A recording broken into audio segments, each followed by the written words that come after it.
On a map of eastern Ukraine, Siversk is a small dot. A minor town, a modest rail junction, a place few people outside the Donbas had ever heard of. But in this war, the smallest of places can carry the heaviest of meaning. Tonight, that dot on the map has effectively disappeared from Ukraine's military control. And its fall is not just a tactical retreat, it is a signal, a warning about where this war is heading. The announcement from Kyiv came in carefully measured language. Ukrainian forces, we are told, have withdrawn from Siversk to preserve the lives of our soldiers and the combat capability of units. In the formal cadence of military statements, those words sound almost routine, but they are not routine.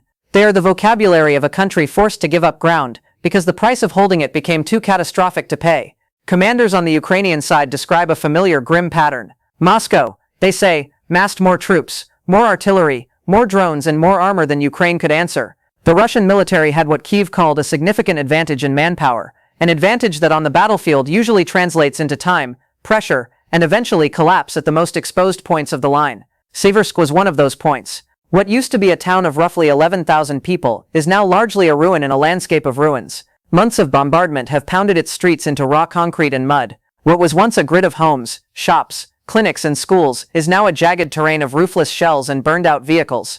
The physical destruction tells one story, but the military geography tells another. Siversk sits on the approach to two cities that have become almost legendary in Ukrainian military planning, Sloviansk and Kramatorsk. Together they form what Ukrainian officers call a fortress belt, the last major urban stronghold still firmly in Kyiv's hands in the industrial east. By losing Siversk, Ukraine has effectively seen another outer layer of defense stripped away. Russia's front line inches closer to that final belt, slowly, methodically, and at enormous human cost. According to Ukrainian officials, Russian troops continued active offensive actions around Siversk, even as the battle devolved into attrition.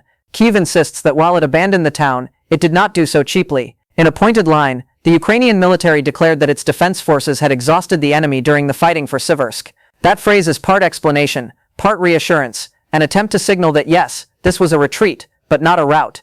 2 weeks earlier, Moscow had already claimed that Siversk was under Russian control. Ukraine immediately denied that claim, saying fighting was ongoing. In this war, information is its own battlefield. The capture of a town is never just an event on the ground. It is a moment in the information war, a symbolic milestone to be used, argued over and spun. Now the facts on the ground have caught up with the propaganda. Ukrainian troops are out, Russian forces are in, and the front line moves. When Russian President Vladimir Putin speaks of the Donbas, he speaks in absolutes. According to his own repeated statements, there will be no compromise over Donetsk and Luhansk, the two regions that make up this heavily industrialized basin in eastern Ukraine. Moscow already boasts control over roughly 3/4 of Donetsk, and virtually all of Luhansk. In the Kremlin's narrative, the remaining territory is not a matter for negotiation, but a matter of time. Putin has warned, again and again, that Ukrainian forces must withdraw entirely from all of Donbas, or face the alternative, the forcible seizure of the rest of it by Russian troops. There is no ambiguity in that position, and no suggestion that Russia's goals in this region are anything less than maximal. On the other side of this standoff stands Ukraine's president, Volodymyr Zelensky, who has built his wartime political identity on refusing exactly that kind of concession. Under immense domestic and international pressure, he has so far held a defiant line: no territorial surrender, no formal recognition of Russian gains, and no redrawing of Ukraine's borders in Moscow's favor.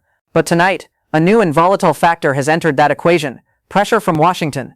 According to ongoing accounts from Ukrainian officials, Zelensky is now facing strong demands from the President of the United States, Donald Trump, to accept precisely what he has vowed to reject: the handover of the entire Donbas to Russian control as the basis for a negotiated peace. That reported pressure, if fully confirmed, would mark a profound turn in the Western role in this war. The United States, which has spent years arming and financing Ukraine's resistance, is now pushing in private, but forcefully, for Kyiv to concede the very territory it has fought so hard and paid so dearly to defend.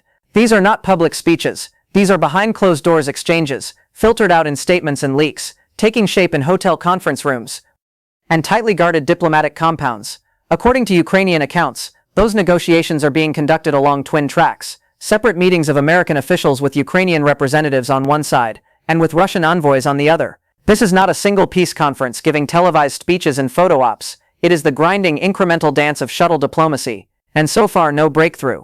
If the basic trade on the table is territory for peace, Donbas in exchange for a ceasefire, then Zelensky is demanding that any such deal also lock in ironclad security guarantees.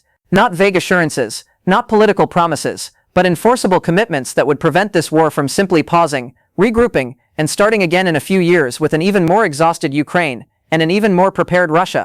So far, he is holding out. The price of accepting the deal is reportedly framed: ceding the entire Donbas would be enormous, not just geographically, but politically. It would carve out a chunk of Ukraine that has defined much of this war's identity. It would leave millions of Ukrainians under Russian control and fundamentally alter the balance of power in Eastern Europe. As these diplomatic maneuvers unfold, the war itself is not slowing down. Overnight, Ukraine experienced one of the most intense airborne assaults of the year. According to Ukraine's Air Force, Russia launched an astonishing 635 drones and 38 missiles across multiple regions of the country in just a few hours. Ukrainian air defenses, still among the most effective in the world thanks to a combination of domestic systems and Western-supplied platforms, reportedly shot down 621 of those drones. That number is both reassuring and terrifying. On one hand, it suggests that Ukraine's air defense network remains highly capable, intercepting the bulk of what Russia throws at it. On the other, it underscores the sheer scale and relentlessness of the assault. Hundreds of drones launched in a single night is not just a military operation. It is a deliberate campaign of exhaustion. Even with high interception rates, not everything can be stopped. Some missiles got through. Some drones did what they were designed to do. In the central region of Zhytomyr, local authorities confirmed the death of a child. The regional head, Vitaly Bunechko, described how the child was rushed to hospital, how doctors fought to save a life they ultimately could not preserve. 5 more people were wounded. The vocabulary of war, drone strike, missile impact, infrastructure damage, tends to hide what that really means. Families torn apart in seconds, lives measured now and before and after. In the Kyiv region, a 76-year-old woman was killed when a house was struck. 3 more people were injured. Further west, in Khmelnytsky, a 72-year-old died in another attack, according to regional officials. Lives that had already survived decades of Soviet collapse, economic upheaval, and political revolution are now being ended by fragments of metal falling from the sky. The Russian Ministry of Defense insists that its strikes are aimed at Ukraine's military-industrial complex plants and supporting energy facilities, and that all designated targets were hit. That phrasing is meant to lend a military logic to what in practice often looks like a campaign against cities, power grids, and civilian resilience. The line between supporting energy facilities and the power that keeps hospitals running and families warm is not a theoretical one. It is about whether or not people survive winter. Meanwhile, the war is not contained within Ukraine's borders. It echoes across them.